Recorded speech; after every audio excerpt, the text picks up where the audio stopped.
नमस्कार, मैं हूं सिद्धांत और स्वागत है आपका छत्तीसगढ़ डिबेट में, जिसमें आज का विषय है महत्वपूर्ण, जो कि मंत्रिमंडल का बंडल। जी हां, हम ऐसा इसलिए कह रहे हैं क्योंकि छत्तीसगढ़ में एकमात्र विधानसभा सीट रायपुर दक्षिण का उपचुनाव खत्म होते ही सत्ता के गलियारों में मंत्रिमंडल विस्तार की सुगबुगाहट तेज हो गई है। मंत्री पद पाने के इच्छुक भाजपा विधायक अपनी गोटियां सेट करने में जुट गए हैं, तो राजनीति के जानकार मंत्रिमंडल का बंडल खोजने का प्रयास में जुटे हुए हैं। वहीं कांग्रेस मंत्रिमंडल विस्तार में देरी पर तंज कसते हुए इसका कारण भाजपा में गुटबाजी बता रही है। प्रदेश में कुल विधानसभा सीट के हिसाब से सरकार अधिकतम 13 मंत्री हो सकते हैं। हालांकि यह मुख्यमंत्री का विशेषाधिकार है कि कितने मंत्री रखेंगे। प्रदेश की भाजपा सरकार को 13 दिसंबर को एक साल पूरा हो जाएगा। 13 दिसंबर 2023 को मुख्यमंत्री और 2 उप मुख्यमंत्री ने पद और गोपनीयता की शपथ ली थी।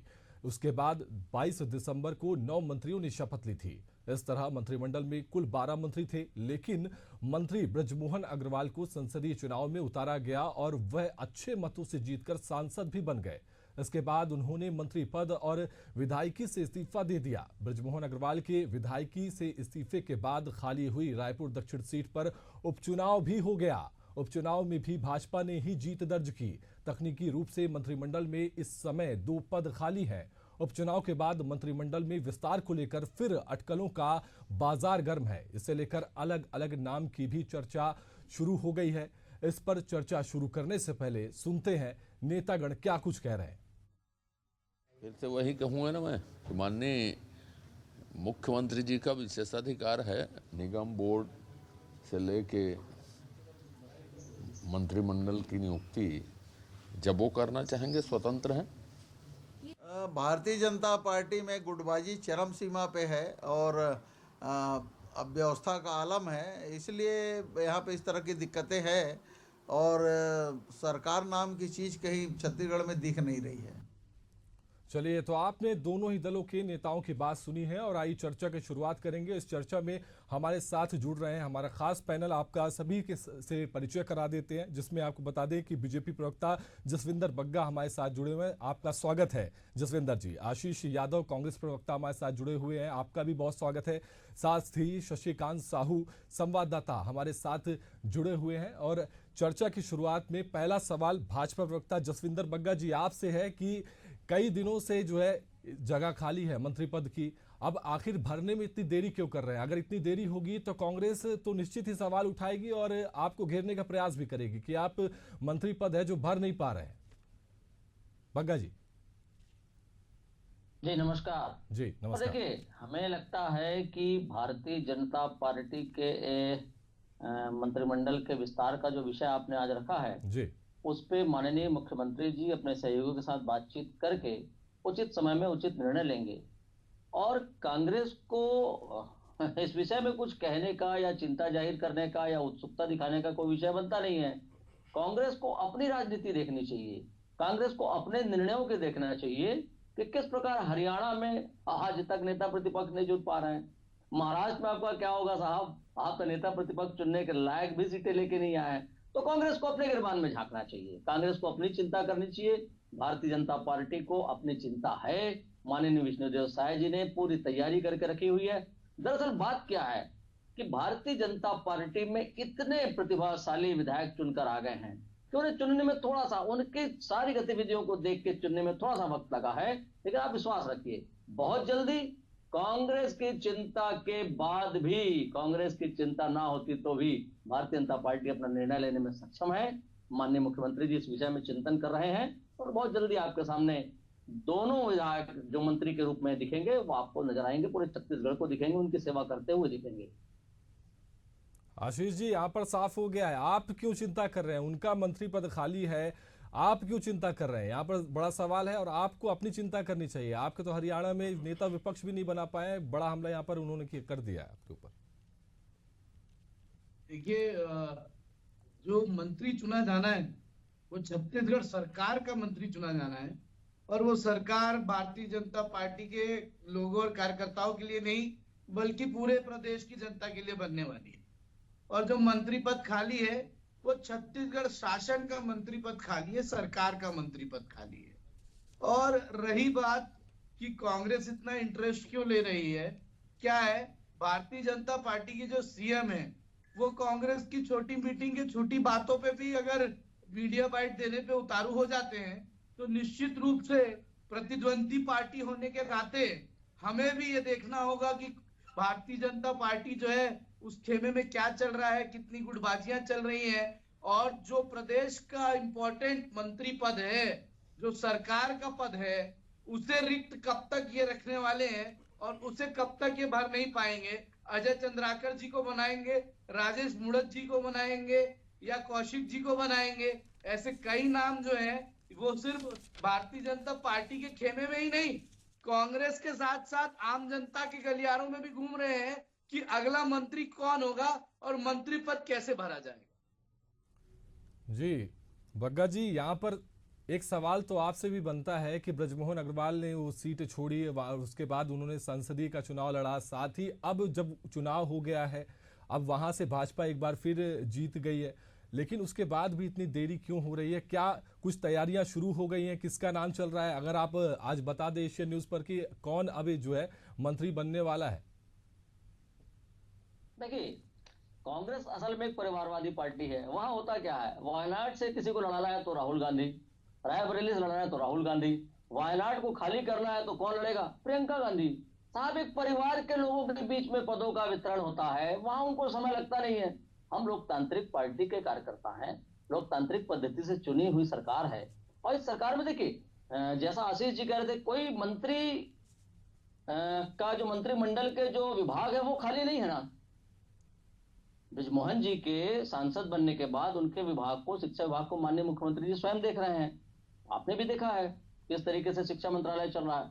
तो कोई विभाग खाली नहीं है, 2 पद खाली हैं जिन पदों पे हमें लोग बैठाने हैं। और मतलब कांग्रेस के लोगों की बात को सुनकर बड़ा आश्चर्य होता है मुझे कि अपने गिरबान, क्या बोलते हैं वो, कि औरों के ख्यालात की लेते हैं तलाशी और अपने गिरबान में झांका भी नहीं जाता। अरे साहब, अपनी चिंता करें, आप कहां खड़े हैं? विधानसभा का चुनाव हार गए, जनता ने आपको किनारे कर दिया। लोकसभा में 11 में 10 सीटें हार गए, जनता ने आपको किनारे कर दिया। रायपुर दक्षिण में आप बड़ी बड़ी बातें करते थे, जनता ने आपको इतने वोटों से हराया है कि हमारे प्रत्याशी की जो लीड है ना, उससे कम वोट आपको प्रत्याशी को मिले हैं। आप अपनी चिंता कर ले कांग्रेस। जिस दिन अपनी चिंता करने लगेगी, छत्तीसगढ़ में एक सशक्त विपक्ष खड़ा होगा जो मुझे लगता है जनता के लिए काम करेगा। सिर्फ गाल बजाने से कुछ नहीं होता है, जनता के लिए काम करने के लिए आपको जमीन में उतरना होगा। छोड़ दीजिए भारतीय जनता पार्टी में क्या हो रहा है, वो हम सक्षम है, हम कर लेंगे। हम 2 मंत्रियों को भी चुन लेंगे, उन्हें बैठा देंगे। आप भूल जाइए कि अजय जी को बैठाएंगे, राजेश जी को, धर्म जी को। अरे हमारे पास तो एक श्रृंखला है अच्छे कार्य करने वालों की, जमीन में कार्य करने वालों की। तब क्या है, विधायक बने हैं हमारे पास ऐसे 54 विधायक है साहब, विधायक, और हम इनमें से किसी को भी चुन लेंगे, वो उतनी सक्षमता से काम करेगा। हमारी चिंता मत करें, आप अपनी चिंता करें, अपने गिरबान में जाके और देखें कि आप क्या कर रहे हैं। और सिर्फ छत्तीसगढ़ में नहीं, मैं तो आप एक सलाह देता हूं, पूरे देश में देखिए क्या हो रहा है। आपके राष्ट्रीय नेता जहां जहां 89 बार हार चुके हैं, 89 बार, जिन्हें आप आज लगातार मुझे लगता है धक्का दे दे के राष्ट्रीय नेतृत्व की तरफ बढ़ाने की कोशिश कर रहे हैं, कभी प्रधानमंत्री के रूप में, कभी जननायक के रूप में, लगातार हारते हैं। और हारते स्वयं नहीं है, जिस पार्टी के साथ गठबंधन करते हैं उसका बंटाधार। देखिए महाराष्ट्र में क्या हुआ, महाविकास आघाड़ी पूरी की पूरी बंटाधार कर दिया उन्होंने जाके वहां पे। शिवसेना हार गई, शरद पवार की एनसीपी हार गई, आप स्वयं हार गए। साहब अपनी चिंता करें। आशीष जी, अपने गिरबान में झांकिए, अपनी चिंता कीजिए। महाराष्ट्र देखिए, हरियाणा देखिए, कई उदाहरण वहां पर दे दिए। 89 बार आपकी हार हुई है, यह भी आंकड़ा उन्होंने दे दिया है। क्या कुछ कहेंगे? देखिए कितना इंटरेस्ट है भारतीय जनता पार्टी को कांग्रेस की हार में, और पता नहीं मल्लिकार्जुन खड़गे जी राष्ट्रीय अध्यक्ष बनकर कब 89 चुनाव हार गए हैं, इसकी जानकारी भी शायद बग्गा जी को होगी। या फिर एक WhatsApp university Bharatiya Janata party की है जिसमें अमित शाह बोलते हैं कि झूठ को बोलो कि वो सच करने लगता है, झूठ को इतना शेयर करो कि वो सच होता है। तो ऐसे पुलिंदे जो है वो काफी भारतीय जनता पार्टी बनाते हुए आई है। और कांग्रेस पार्टी को जरूरत इसलिए पड़ रही है क्योंकि कांग्रेस पार्टी की मीटिंग के बाद की घटनाओं पे भी सीएम साहब कानून व्यवस्था, स्वास्थ्य व्यवस्था छोड़ के टिप्पणी करने को आ जाते हैं, क्योंकि उनको मीडिया में स्पेस उतना मिल नहीं पा रहा है। तो जब ये सच में 2 मंत्री पद नहीं भर पा रहे हैं तो कांग्रेस पार्टी एक सतर्क विपक्ष होकर अपने मन से ये जो बात जनता के बीच के मन की बात है वो मुखर होकर क्यों ना बोले। आखिर छत्तीसगढ़ शासन में जो ये कह रहे हैं कि बृजमोहन अग्रवाल जी का प्रभार जो है सीएम साहब ले लिए हैं, पता नहीं वो अपना प्रभार तो ठीक से संभाल नहीं पा रहे हैं, कोई और प्रभार कैसे संभालेंगे। कानून व्यवस्था 10 महीने में सरकार से संभले नहीं समझ रही है। स्वास्थ्य व्यवस्था देख रहे हैं कि लोगों की आंखें फूट जा रही हैं, आंखों की रोशनी हमेशा के लिए चले जा रही है, पर स्वास्थ्य मंत्री की तरफ से कोई बयान ऐसा नहीं आ पा रहा है कि किसी को इस्तीफा देने की नौबत ना आ पाए।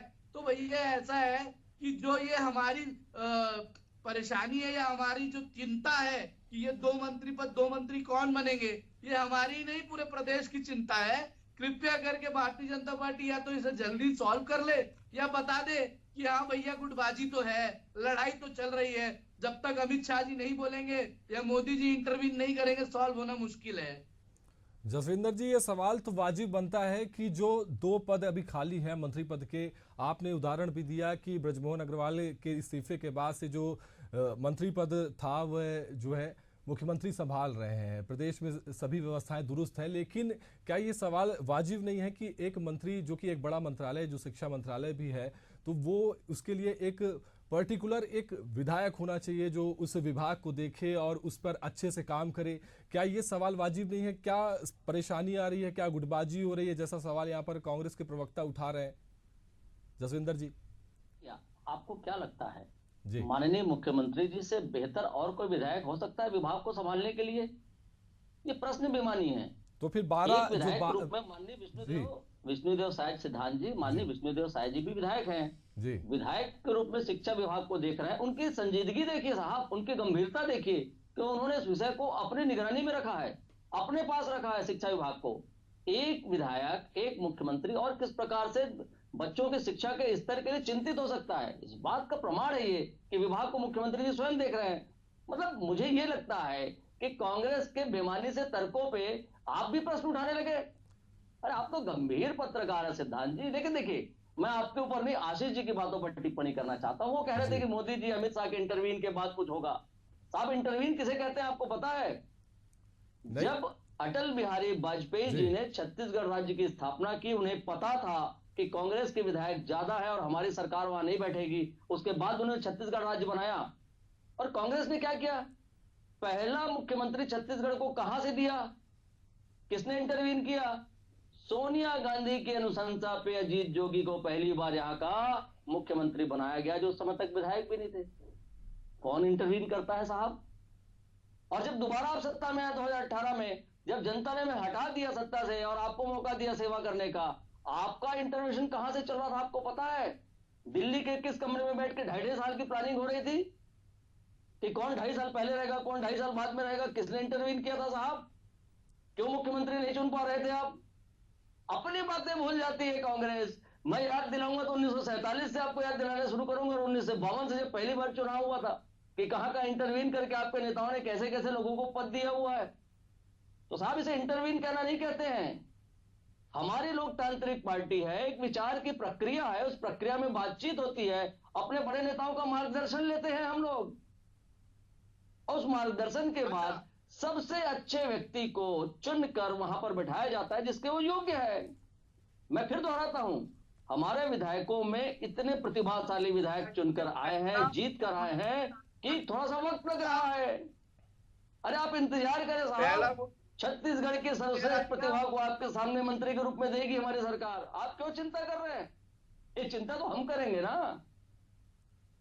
भग्गा जी, आपने बात कही कि मुख्यमंत्री संभाल रहे हैं, उनसे बेहतर कौन हो सकता है। तो जो 11 मंत्री पद और हैं वह भी मंत्री जो मुख्यमंत्री है वही रखें। और जो आपने एक प्रश्न उठाया कि मैं उनके सवाल से प्रभावित हूं, उनका सवाल नहीं, ये जनता ये जानना चाहती है। चाय की दुकानों में ये बात होती है कि आखिर जो मंत्री पद खाली हुआ है वो भरा क्यों नहीं जा रहा है। वही सवाल आपसे पूछ रहे हैं, ना ही उनकी बात ना ही आपकी बात, जो है जनता की बात है। आप बताएं कि क्यों आखिर नहीं बनाया जा रहा है। अगर बन भी जाएगा कोई दिक्कत नहीं है, वो तो बनना ही है एक ना एक दिन।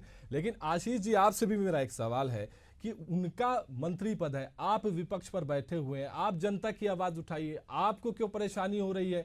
उनका घर में क्या है क्या नहीं है, आप अपना देखिए ना कि क्या क्या परेशानी आपके घर में है, दूसरे के घर में बाद में झांकी, उन्होंने वह भी यही बात कह रहे हैं बग्गा जी। हाँ सर, आपकी बात से मैं 100% सहमत हूँ कि हमें अपनी बात देखनी चाहिए, अपनी पार्टी को देखना चाहिए। जी। लेकिन उत्तर प्रदेश में कानून व्यवस्था हिली हो, स्वास्थ्य व्यवस्था इस कदर हिली हो, शिक्षा का जो है पाठ्य पुस्तक के नए नए घोटाले सामने आते रहे हो, पुस्तकें मार्केट में बिकते हुए दिख जाए, और उसके बाद इनके मुख्यमंत्री हमारे एक बैठक के बाद हुए घटनाक्रम में इतना इंटरेस्ट लेकर मीडिया बयान देने लग जाएंगे, तो निश्चित रूप से उस क्रिया की प्रतिक्रिया विपक्ष को करनी होगी। और ये एकमात्र हमारे प्रतिद्वंदी है छत्तीसगढ़ में। कल ही मुझे बग्गा जी ने इस बात को समझाया है कि एक ही इकलौते विपक्षी प्रतिद्वंदी है, तो जरूर उनके खेमे में क्या चल रहा है, क्या हलचल हो रही है, ये देखना एक विपक्ष का कर्तव्य है। ये कल ही मुझे सीख मिली और उस बात का मैं अनुसरण कर रहा हूं। चलिए आशीष जी, आप विपक्ष का धर्म निभा रहे हैं, वहीं राजनीतिक सवाल जवाब तो ये लगातार हमने आपसे कर ही लिए हैं, लेकिन जो ग्राउंड की हकीकत है, जो ज़मीनी हकीकत है, उसको भी जान लेते हैं। उसके लिए हमारे साथ शशिकांत साहू जुड़े हुए हैं, एशिया न्यूज़ के संवाददाता हैं, उनसे जान लेते हैं क्योंकि वो ग्राउंड में रहते हैं और वहाँ की चीज़ों से भली भांति परिचित हैं। शशिकांत, क्या चर्चा चल रही है, ज़मीनी हकीकत क्या है, लोग क्या बातें कर रहे हैं और क्या कवायद यहाँ पर चल रही, कौन जो बड़ा नेता है उन्हें यह मंत्री पद मिल सकता है, किसकी नियुक्ति हो सकती है? बिल्कुल सिद्धांत, देखिए उपचुनाव के नतीजे आने के बाद अब सभी के मन में यही सवाल है कि अब आखिर मंत्रिमंडल का विस्तार कब होगा। सरकार को साल भर होने को है, 11 माह का समय पूरा हो गया है, आने वाले 13 दिसंबर को सरकार को 1 साल का समय पूरा हो जाएगा, लेकिन अब तक मंत्रिमंडल में विस्तार की जो प्रक्रिया है पूरी नहीं हुई है। पहले मुख्यमंत्री और 2 उप मुख्यमंत्री ने शपथ लिया था, उसके बाद 9 मंत्रियों ने शपथ लिया था, लेकिन बृजमोहन अग्रवाल को रायपुर से सांसद लड़ाए जाने के बाद वहां और जो जीत दर्ज होने के बाद बृजमोहन अग्रवाल को इस्तीफा देना पड़ा। उसके बाद 2 मंत्री पद के सीट खाली हो गए, एक पहले से ही खाली था, उसके बाद बृजमोहन अग्रवाल के इस्तीफे देने के बाद 2 मंत्री पद खाली हो गए। तो ऐसे में कयास यही लगाया जा रहे हैं कि रायपुर और दुर्ग संभाग से मंत्रिमंडल में 2 लोगों को शामिल किया जा सकता है। इसमें एक नए विधायक शामिल हो सकते हैं, दूसरी की बात की जाए तो पुराने को मौका दिया जा सकता है। जिन नामों पे ज़्यादा चर्चा हो रही है उसमें बात की जाए तो राजेश मूणत है, इसके अलावा अजय चंद्राकर है, और राजेश मूणत, अजय चंद्राकर, इसके अलावा सुनील सोनी। हाल ही में अभी सुनील सोनी उपचुनाव जीतकर सामने आए हैं और कहा यह भी जाता है कि बृजमोहन अग्रवाल के खास है सुनील सोनी। ऐसे में सुनील सोनी का पलड़ा जो है भारी दिखते हुए जरूर नजर आ रहा है। लेकिन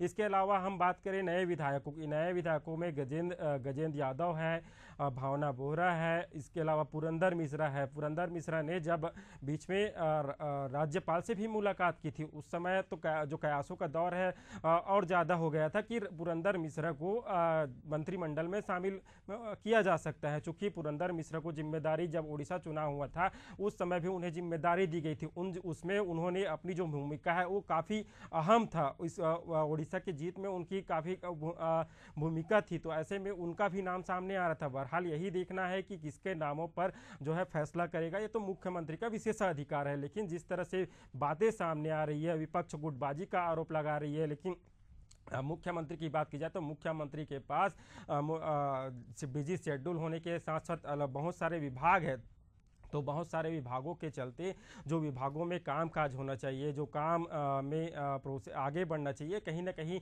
उसमें रुकावट दर्ज निश्चित तौर से होती है। बीजेपी के प्रवक्ता ने एक बात कही कि जो प्रतिभा है, प्रत्येक विधायकों में प्रतिभा की बात वो बार बार दोहरा रहे थे। दो मत नहीं कि सभी विधायकों में प्रतिभा है, लेकिन यह प्रतिभा को कब सीएम सामने लाएंगे, कब मंत्रिमंडल में उन्हें जगह दिया जाएगा।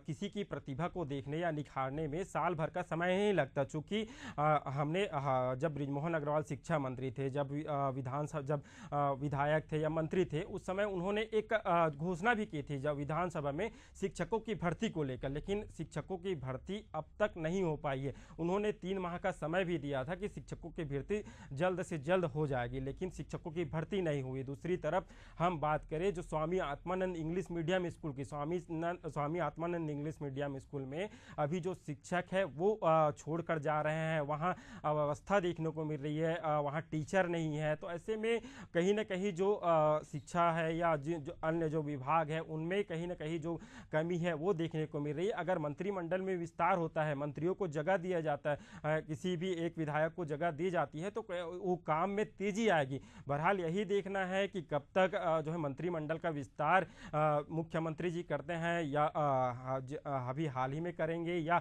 निकाय चुनाव का इंतजार कर रहे हैं। अभी जब मुख्यमंत्री विष्णुदेव साय दिल्ली गए थे तो ये जो मंत्रिमंडल का विस्तार का कयास है वो और काफ़ी तेज हो गए थे। कल मुख्यमंत्री से भी यही सवाल किया गया, लेकिन मुख्यमंत्री ने इस सवाल पर कुछ कहने से भी इनकार कर दिया। जी, एक बात आपसे और जानना चाहूंगा कि क्षेत्रीय समीकरण, जातिगत समीकरण को भी क्या ध्यान में रखा जा रहा है? सरकार इसी वजह से इतना समय ले रही है, क्या ये सब बातें भी जो है जमीनी स्तर पर हो रही हैं? क्या जो जानकारी आपके पास है? देखिए सिद्धांत, आप क्षेत्रीय समीकरण कहे या बीजेपी में किसी भी विधायकों का नाम ले दे, लेकिन बीजेपी ऐसा है जब अंत में जब निर्णय लिया जाता है किसी चौंकाने वाले नामों पर अपनी मुहर लगाते हैं। चाहे हम मुख्यमंत्री के जब ऐलान होना था तो कई नाम थे, रमन सिंह थे, इसके अलावा और जो कई नामों पर चर्चा की जा रही थी, लेकिन अंत में जो मुहर लगी वो विष्णुदेव साय के पर मुहर लगी।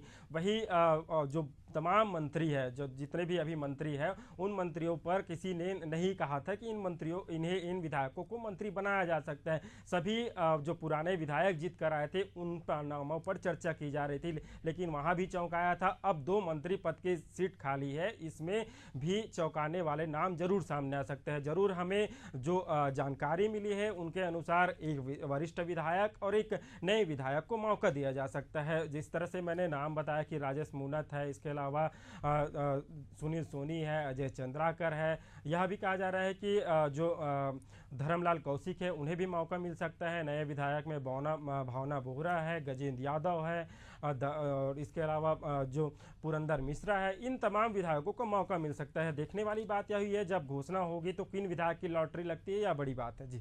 जी, जसविंदर बग्गा जी, आप भाजपा के आधिकारिक प्रवक्ता हैं और यहाँ पर जैसे शशिकांत ने बताया कि एक पुराना चेहरा, एक पुराने विधायक और नए विधायक को जगह मिल सकती है, ऐसी एक और जानकारी सामने आ रही थी कि कहीं पर महिला विधायक को भी मंत्रिमंडल में जगह दी जा सकती है, ये भी एक बात है। तो क्या कुछ आप खुलासा करना चाहेंगे? देखिए, सबसे बड़ा खुलासा जो मैं आपके इस प्रतिष्ठित चैनल में करना चाहता हूं मंत्रियों के बाबत, वो ये है कि जो 2 लोग मंत्री बनेंगे वो दोनों भाजपा के कर्मठ कार्यकर्ता होंगे, जिनके अंदर लोगों की समस्याओं को सुनने और सुलझाने की भरपूर क्षमता होगी और जिन्हें जनता ने अपने मतदान के आशीर्वाद के रूप में विधायक के रूप में चुना है। ऐसे 2 लोग चुने जाने हैं, ये एकदम पक्का है। शशि जी ने बड़ी अच्छी व्याख्या की है, बहुत सी बातों को, बहुत से नामों को उन्होंने उल्लेख किया है। मेरा नाम सिर्फ वही है जो भारतीय जनता पार्टी का कार्यकर्ता विधायक के रूप में भी काम कर रहा है, वो मंत्री के रूप में काम करेगा। 1-2 विषय और आए हैं इस बीच जो मुझे लगता है कि मुझे उल्लेख कर देना चाहिए। आपने कहा था जनता के बीच की चर्चा है कि मंत्री कौन बनेगा, और साहब सिद्धांत जी, एक बात मैं आपको कहूं कि हम भारतीय जनता पार्टी के कार्यकर्ता रोज बरोज 365 दिन लगातार जनता के बीच रहते हैं, जनता की नब्ज को समझते हैं, उस जमीन से जुड़े हुए हैं जिस जमीन से राजनीतिक कार्यकर्ता विधायक और सांसद के रूप में बन के ऊपर आता है। हमें अच्छे से एहसास है कि जनता क्या चाह रही है। अब जनता की उत्सुकता इस बात में जरूर हो सकती है कि मंत्री कौन बनने वाला है, लेकिन जनता ये चाहती है कि विकास के कार्य किस प्रकार से चलें, किस प्रकार से कांग्रेस ने अपने 5 वर्ष के शासन काल में, जिसे कुशासन के रूप में मैं देखता हूं, कैसे छत्तीसगढ़ के विकास को पीछे धकेला हुआ है, उसे पटरी पर लाने का काम, उसे आगे बढ़ाने का काम, और हमारा जो मूल मंत्र है कि हमने बनाया है और हम ही संवारेंगे, इस मूल मंत्र पे काम करते हुए कैसे छत्तीसगढ़ महतारी की सेवा हम करें, जनता हमसे यह अपेक्षा रखती है। और जनता की अपेक्षाओं पे खरा होना माननीय विष्णुदेव साय जी और उनकी सरकार का पहला कर्तव्य है, मैं ऐसा मानता हूं, और हम उस दिशा में बड़ी दृढ़ता के साथ आगे बढ़ रहे हैं। हमने अपने घोषणा पत्र के वादों को पूरा करने की श्रृंखला आपके सामने रखी हुई है, उस बात को दोहराने की आवश्यकता मुझे लगता है मुझे नहीं है, आप सब जानते हैं जी। और अब हम किस प्रकार से इस 1 वर्ष के पूरे होने के बाद देखिएगा 13 तारीख से कैसे हम छत्तीसगढ़ के विकास को चौमुखी, चारों ओर चतुर्दिक विकास को लेकर हम आगे बढ़ेंगे, ऐसी संकल्पना हमारी है, ऐसा संकल्प हमारा है और उस दिशा में हम आगे बढ़ रहे हैं। आशीष जी, बग्गा जी ने साफ कह दिया है कि हम ही बनाया है, हमने ही बनाया है और हम ही संवारेंगे, और कर्मठ जो मंत्री होगा वह भी देंगे और विकास करेंगे प्रदेश का। और आखिरी कमेंट आपका, क्योंकि समय बहुत कम है। बग्गा जी जो खुलासा करना चाह रहे थे, उससे मुझे एहसास हुआ कहीं ज्यादा जद्दोजहद में किसी कांग्रेस के विधायक को मंत्री ना बना दें। जिस तरीके से इन्होंने बताया कि जो विधायक को जो मंत्री बनेगा वो भाजपा का ही होगा। आने के लिए भारतीय जनता पार्टी से जी जी बोलिए। निश्चित रूप से मेरा ये कहना है कि भारतीय जनता पार्टी को जल्द मंत्री चुनना चाहिए, और ये जो कश्मकश है और अगर इसमें कोई आपसी रंजिश नहीं है और कोई जो ये खेमा नहीं बटा हुआ है भारतीय जनता पार्टी का, तो इसे जल्द पूरा करके लोगों को जवाब देना चाहिए। और विपक्ष भी इसी बात का इंतजार कर रहा है। और बग्गा जी से मैं यही चाहूंगा कि इस विषय पर रहें, हर बार जो है कांग्रेस को खरी खोटी सुनाने मत चले जाया करें। चलिए, आप तीनों का इस विषय पर, इस चर्चा पर सार्थक चर्चा करने के लिए आप तीनों का शुक्रिया। और ये चर्चा का विषय तो जनता के बीच में बना ही हुआ है कि जो 2 मंत्री पद छत्तीसगढ़ में शासन में खाली हैं वह कब भरे जाएंगे, और इसकी चिंता जो है जनता कर रही है और वह देख भी रही है और सवाल भी कर रही है। इस चर्चा को यहीं पर छोड़ जाते हैं और छत्तीसगढ़ डिबेट में फिलहाल के लिए इतना ही। नमस्कार।